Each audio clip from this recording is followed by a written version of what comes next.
Savoie News vous propose un focus sur l'utilisation de l'Internet avec les spécialistes, les référents dans le domaine. C'est bien sûr Orange. Ils sont avec nous en duplex. C'est Didier Chaminade, qui est délégué régional Orange pour les Alpes. Bonjour Didier. Bonjour. Comment, comment ça va chez vous? Bah, Confiné? écoutez, nous sommes confinés et nous travaillons néanmoins. Voilà, ça se passe bien. Et nous avons aussi en même temps Frédéric Dulac, qui est directeur d'EOLAS, la filière d'Orange. Alors vous, c'est plus le web, l'Internet, on y reviendra tout à l'heure. Vous allez bien aussi? La santé est bonne Bonjour, parce oui, que tout c'est va bien. important en ce moment. Bon, très Tout va bien. bien. Ça a Mais bien continué. messieurs, quand on parle d'Orange, on a envie de vous poser une question. L'utilisation de l'Internet en 15 jours a complètement évolué. Est-ce que vous avez des chiffres clés à nous donner, Didier?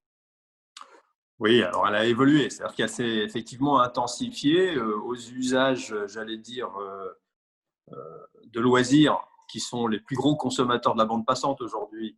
Eh bien, se sont rajoutés des usages professionnels. On va peut-être en parler, mais le télétravail s'est massifié. Alors, on voit des trafics voix doublés sur le réseau. On voit des trafics d'applications, ce qu'on appelle OTT, over the top, hein, des applications comme WhatsApp, par exemple, qui ont été multipliées par 7. Enfin, c'est ce genre de trafic qui illustre en fait que effectivement les personnes ont adapté très rapidement, de façon très agile, leur façon de travailler. Ça impacte aussi l'international. La crise est mondiale et dès lors, il a fallu aussi augmenter les capacités d'interco d'interconnexion avec nos voisins, certains proches, certains éloignés. Donc les câbles sous-marins, par exemple, sur lesquels nous avons des parts, ont augmenté leur capacité de 30%. Évidemment, plus de voyages, plus d'avions. C'est donc de la télé-réunion en grande quantité. Voilà.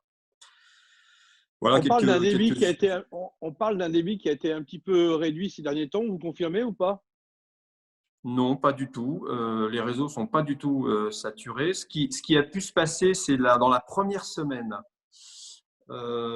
qui a suivi le confinement, donc la semaine du 16 mars, il y a eu des réglages d'interconnexion, des limitations d'interconnexion entre réseaux mobiles en France. Mais ça a été temporaire, ça a duré quelques jours. Et là, c'est clairement derrière nous depuis. Là, je vous parle de la structure du réseau. Après, localement, il peut y avoir des engorgements de réseau qui sont plutôt liés là à l'historique de la construction du réseau. Et ça, c'est très local. Mais ce n'est pas lié à la nature du réseau qui pour le coup, tient bien la charge. Frédéric Dulac, vous êtes le directeur d'EOLAS, une filiale d'Orange. Alors, vous êtes en contact à la fois avec les citoyens et les collectivités. Est-ce qu'on peut rappeler votre rôle et vos missions spécifiques durant ce confinement? Oui, donc EOLAS, c'est une structure qui allie à la fois une agence digitale, donc on crée des sites internet, avec un hébergeur de qualité souverain complètement intégré au sein d'Orange. Dans ce cadre-là, en fait, on a vu effectivement, comme le disait Didier, des usages nouveaux. Le premier dont je vous parlerai après, qui est une plateforme maintenant qu'on a créée qui s'appelle Entraidez-vous, qui est venue en naissance de la ville de Grenoble, qui a lancé le lendemain des élections, donc le premier jour du confinement, une plateforme voisin-voisine, qui est une plateforme d'entraide simplement, pour permettre aux uns et aux autres de pouvoir aider son voisin d'une manière ou d'une autre, de faire du lien pas spécialement aussi qu'en voisinage, comme le disait Didier, pour de la téléparole, pour aider aux devoirs. Hein, on va tous être parents et donc on rapprend le dur métier de ce que c'est que d'être enseignant. Et donc, ça nous a permis, par exemple, de monter cette plateforme Entraidez-vous. Voilà.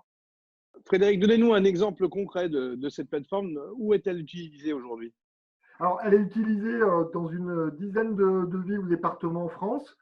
En Savoie, la communauté de communes de Valvanoise l'a ouverte fin de semaine dernière. Il y a déjà plus de 70 personnes qui proposent de l'aide ou qui demandent de l'aide. Alors, sur le territoire comme Val-d'Oise, on peut se dire 70, c'est beaucoup, pas beaucoup. Pour mémoire, il y a à peu près 10 000 habitants. Donc, on voit déjà un ratio qui se dessine avec une proportion toujours souhaitable, d'autant plus en Savoie, sur aider. Donc, il y a plus de gens qui veulent aider que de gens qui ont besoin d'aide, ce qui est toujours étonnant dans ces moments-là. Enfin, c'est plutôt même rassurant, si je puis dire. Ben oui. On va revenir justement sur l'utilisation du réseau. J'imagine, Didier, que le SAMU, les hôpitaux sont prioritaires et ont des demandes sans doute spécifiques. Oui, tout à fait, vous avez tout à fait raison. De fait, nous avons, en tant qu'opérateur d'importance vitale pour le pays, bien sûr, mis en place un plan de continuité d'activité. Dans ce plan de continuité d'activité se trouvent évidemment des clients prioritaires qui font l'objet d'une attention toute particulière. Sans surprise, on va y trouver les services hospitaliers, les services de secours, le SAMU, mais aussi les pompiers, etc., des services préfectoraux. Ces gens-là qui travaillent là aujourd'hui au bien commun sont bien sûr l'objet de notre première attention. Alors les besoins, ça peut être typiquement, il y a beaucoup plus d'appels, beaucoup plus de sollicitations, beaucoup plus de besoins de communication. Donc le premier besoin, c'est bien sûr le maintien en service, le maintien en conditions opérationnelles des services existants, mais c'est aussi répondre à des demandes de production spécifiques pour faire face aux circonstances. Et c'est ce que nous faisons pour ces services, en leur livrant par exemple des accès de communication supplémentaires pour pouvoir traiter plus d'appels, par exemple. Didier, est-ce qu'il y a des précautions d'usage pour l'Internet en cette période de confinement? Oui, en effet, la Fédération française des télécoms, qui est l'organe, un peu le syndicat professionnel de l'ensemble des opérateurs, recommande, quand on est à la maison, d'utiliser prioritairement le Wi-Fi plutôt que la 4G pour l'ensemble de ces communications, en particulier de données. On parle de transformation digitale. J'ai l'impression qu'au lieu d'en parler, on est rentré en plein dedans et à vitesse grand V. Qu'est-ce que vous en pensez, Frédéric? Alors, c'est tout à fait exact. C'est-à-dire que la transformation, on l'a entendu dans la presse, on l'a entendu différents endroits, on l'a entendu dans le monde politique. La transformation digitale est déjà lancée depuis quelques années. Pour autant, là, avec ce qu'on vit en ce moment, on s'aperçoit que effectivement, le digital peut aider. Alors, peut aider à la fois à continuer à travailler, à discuter entre nous tel qu'on le fait là facilement, mais aussi dans sa relation avec ses clients. Alors, pas pour tout domaine d'activité, hein, c'est évident que un poissonnier qui vend du poisson frais, là, il est dans une situation un peu particulière. Pour autant, il y a tout un tas de pans de l'entreprise, des entreprises, des organisations qui peuvent là prendre ces moments-là pour en fait continuer à vivre et à échanger avec leurs clients et leurs collaborateurs. Didier, les entreprises souffrent. J'imagine que vous êtes aussi directement concerné parce que les inquiétudes vont être grandissantes, d'autant plus que le confinement perdure. Qu'est-ce que fait un prestataire comme Orange pour eux? Alors, plusieurs choses. La première, c'est déjà c'est le b.a.-ba, mais je le disais tout à l'heure, faire en sorte que nos réseaux tiennent le coup, que les entreprises puissent continuer à travailler. Tout un volet de l'activité est déjà dématérialisé, les relations clients-fournisseurs, les relations aux URSSAF, aux administrations diverses et variées. Tout ça, il faut que ça continue de fonctionner. Donc, pardon de le répéter, mais il faut que ça tourne. Ensuite, et bien sûr, plus spécifiquement lié aux circonstances, on va accompagner et en premier lieu les plus fragiles de nos partenaires. Nous sommes donneurs d'ordre pour quantité d'entreprises, pour certaines d'entre elles des PME. Et très concrètement, par exemple, notre président l'a annoncé la semaine dernière, nous allons par exemple payer comptant l'ensemble des factures que nous avons en suspens chez ces fournisseurs. C'est un montant de 300 millions d'euros de paiement qui permettra au moins, enfin, disons que c'est notre contribution à la trésorerie de ces PME qui peuvent se retrouver à passer des mauvais moments du fait du baisse d'activité. De la même manière, on va assurer et essayer d'assurer un maintien de plan de charge de nos sous-traitants. On parle d'activités qui sont plus difficilement maintenues. Il y a plein d'aspects, organisation du travail, etc. Donc, c'est un peu plus compliqué.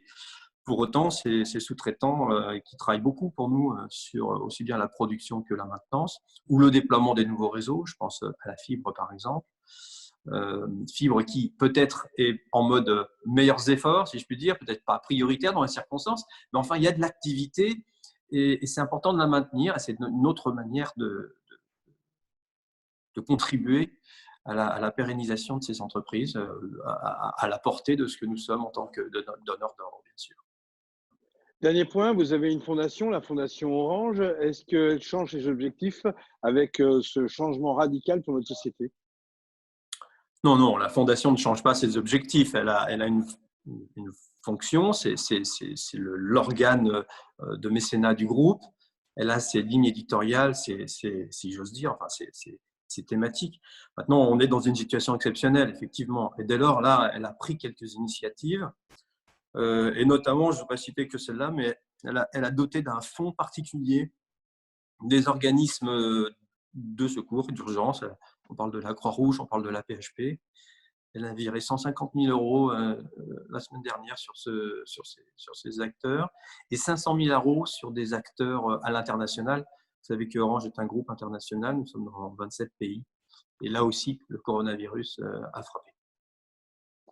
Merci messieurs, on reste bien sûr connectés. On aura peut-être l'occasion de refaire un point prochainement sur les usagers Internet. Et merci de ces précisions d'experts. À très bientôt. Bon courage à vous. Prenez soin de vous. Merci, portez-vous bien. Merci.